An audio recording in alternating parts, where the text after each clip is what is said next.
Assalāmu alaykum wa rahmatullahi wa barakatuh to all our brothers and sisters in Islam. You are on Truth in Islam, the channel that explores the depth of spirituality and divine wisdom to nourish our hearts and minds. Before we begin, I invite you to subscribe to the channel, like this video, share it with your loved ones, and leave us your comments and suggestions to help us continue spreading the light of Islam. Today we will explore together how free our minds from negative thoughts through the teachings of Tawheed, this fundamental principle that connects us to Allah and allows us to find inner peace. Have you ever felt overwhelmed by dark thoughts, anxiety, or doubt? Have you wondered how to purify your mind and fill it with serenity? Stay with us to discover profound spiritual advice and inspiring stories drawn from Islamic wisdom. Thoughts are like invisible rivers that flow within us. Some soothe us, others agitate us, and sometimes they become real storms that upset our inner balance.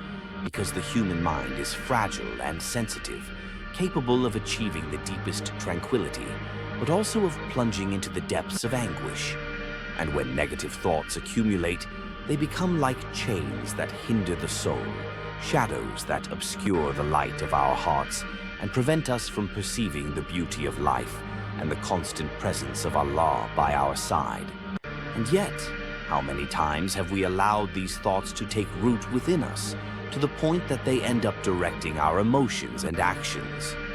The Prophet Muhammad, peace and blessings be upon him, reminded us that true strength does not lie in physical power, but in the ability to control one's soul and purify one's heart.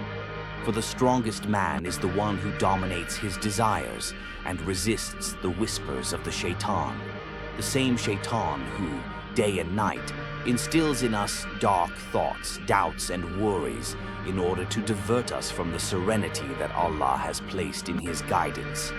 And sometimes it only takes a small negative idea, maintained and repeated, to become a wall that separates us from inner peace. A hurtful word heard, a fear of the future, a guilt from the past, and the mind imprisons itself, feeding on this darkness that it itself has created.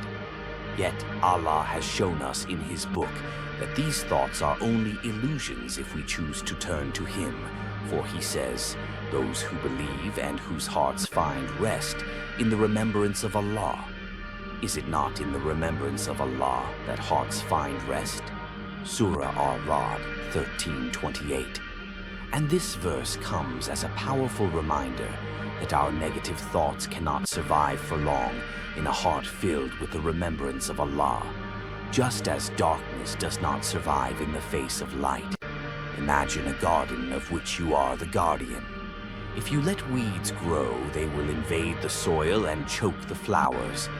But if you take care of your land, if you pull out the thorns and sow healthy seeds, you will see beautiful and fragrant flowers appear. So it is with our mind. It is a garden whose thoughts are the seeds, and it is up to us to decide which ones we water. The problem is that very often we let negative thoughts grow freely. We feed them with our worries, we strengthen them with our inner repetitions, and they end up occupying all the space until we forget the presence of Allah, until we doubt His promises, and until we see ourselves as powerless, while Allah has told us, "Do not be discouraged or grieve, while you are the highest if you are believers." Surah Al-Imran 3:139. And this reminder should be a wake-up call for each of us, because if we are believers, we must refuse to let dark thoughts rule our hearts. We must remember that nothing reaches us without Allah's permission, and that every trial, every pain is actually an opportunity to elevate our faith and purify our soul. Think about this. How many times have you feared a future event that ultimately never happened? How many times have you imagined a catastrophic scenario that never came true? These thoughts were illusions, yet they stole your peace, they tired you out, they locked you in. And yet, if at that moment you had said, "God is with you, Allah is sufficient for us, and what an excellent protector," Surah Al-Imran 3:173, your heart would have taken refuge in him, and these thoughts would have dissipated like mist chased away by the sun. And this is why Tawheed is the essential key, because it is not just about intellectually affirming that Allah is one, but about fully living this truth in your heart, recognizing that no negative thought has power, that no fear can control our mind, because only Allah holds absolute power and sovereignty. And when you attach yourself to this reality, your thoughts become purified and your soul finds light again. So ask yourself this question, deeply, sincerely. What negative thoughts have you allowed to control your life, and how can your faith free you from them? Tawheed is not simply an idea held in our minds or a phrase uttered on our lips. It is a living light that pierces the darkness of the soul and illuminates every corner of our hearts. And Allah reminds us of this in the most beautiful way in His book by saying, Allah is the light of the heavens and the earth. His light is like a niche in which is a lamp. Surah An-Nur 24:35. An image so powerful that it resonates as an invitation to open the eyes of our hearts, to contemplate this light which is not material but spiritual, a light that enlightens troubled minds and makes restless souls peaceful. Imagine yourself in a deep night, lost in the desert, without moon or stars, surrounded by a silence that weighs heavily and a darkness that seems infinite. Each step becomes uncertain. Each thought is a fear. But suddenly in the distance a flame appears, weak at first, then growing. And this flame becomes a beacon that guides your steps, gives you confidence and reassures you. This is what Tawheed is, a divine torch that lights the way for those who feel lost in the darkness of their doubts and fears.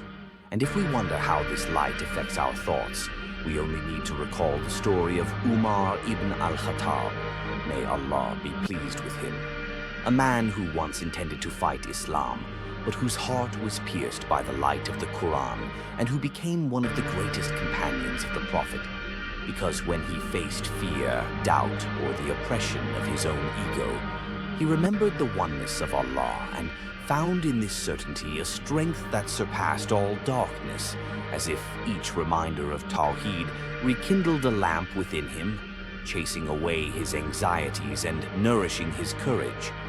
And is this not what each of us seeks deep within ourselves, an inner light that warms and reassures, a light that tells us that even in our worst trials, we are never alone, because Allah is there, closer than our jugular vein.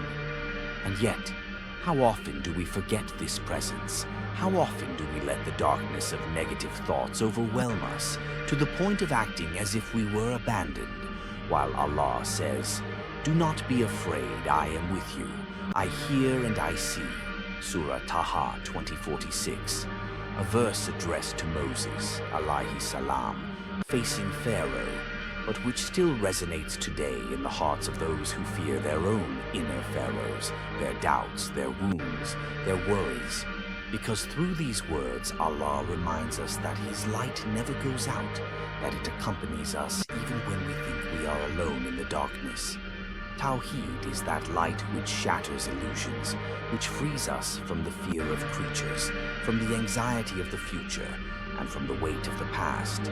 Because when one sincerely proclaims La ilaha illallah, one recognizes that there is no independent force except Allah, that everything that worries us has in reality no power except that which Allah grants it, and this awareness transforms darkness into clarity, worry into serenity, and despair into hope.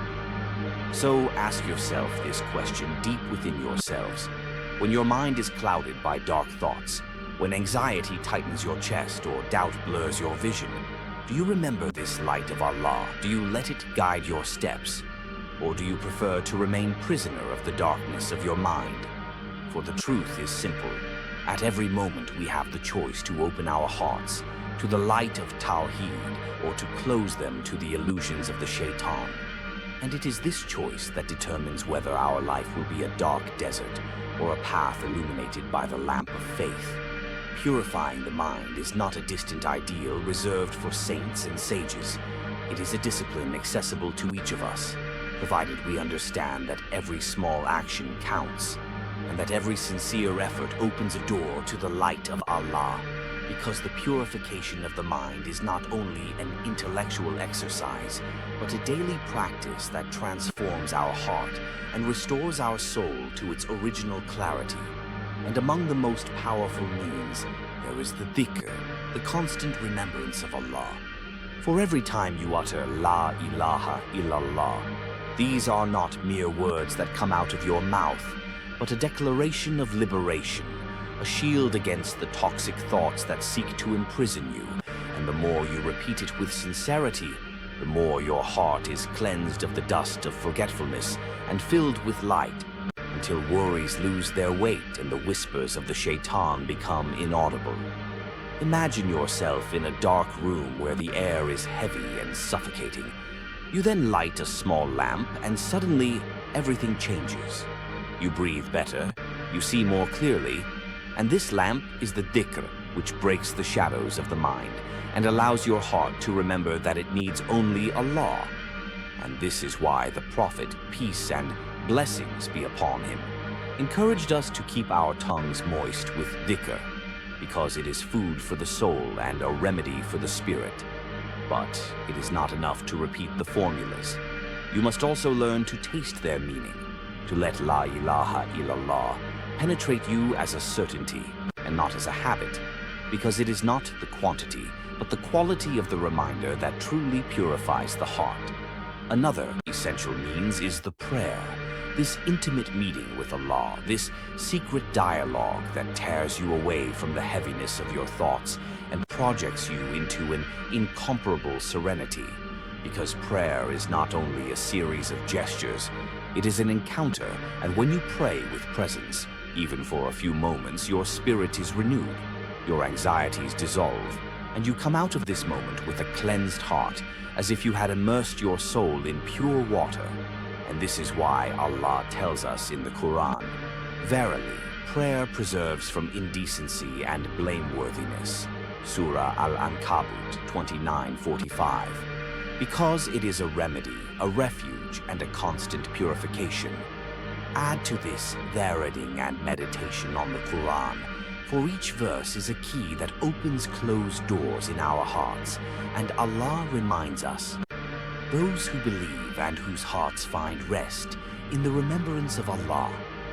Is it not in the remembrance of Allah that hearts find rest? Surah Al-Ra'd 13:28. And when you sit with the Qur'an not as an ordinary book, but as a living word that speaks directly to you, every word becomes a light, every sentence a healing, and every meditation a transformation. Imagine this scene: a person overwhelmed by anxiety, tired of the torment of his thoughts, who one day decides to turn to Allah. He begins by quietly repeating La ilaha illallah every morning. Then he devotes a few minutes to a sincere prayer, where he pours out his heart before his Lord. Finally, he opens the Qur'an and stops on verses that remind him that nothing happens without divine wisdom. And little by little, his thoughts calm down, his mind regains its clarity, and his anxieties disappear like a mist dissipated by the heat of the sun. This is the power of small, regular actions. They seem insignificant, but they build an inner fortress against the attacks of the mind. And the more you practice them, the more your heart becomes solid and peaceful. And this is why the purification of the mind is not a one-off event, but a daily discipline, a journey that begins with a simple step, remembering Allah, praying with presence, and meditating on His Word. So I ask you, the listener, this question. What small spiritual actions could you incorporate each day to purify your thoughts and bring your heart closer to Allah? Because the answer to this question can be the beginning of a profound transformation in your life. The path to freeing the mind from negative thoughts begins with recognizing Allah's power in our lives and sincerely adhering to Tawheed. By remembering Allah, meditating on His words and practicing gratitude, you create a refuge for your soul and a shelter for your mind. Don't forget to subscribe to Truth in Islam, to like this video, to share it with your loved ones, and to comment on your experiences and thoughts on the purification of the mind. Your stories and reflections can inspire others in their spiritual path. And always remember, inner peace begins when the mind submits to the light of Allah.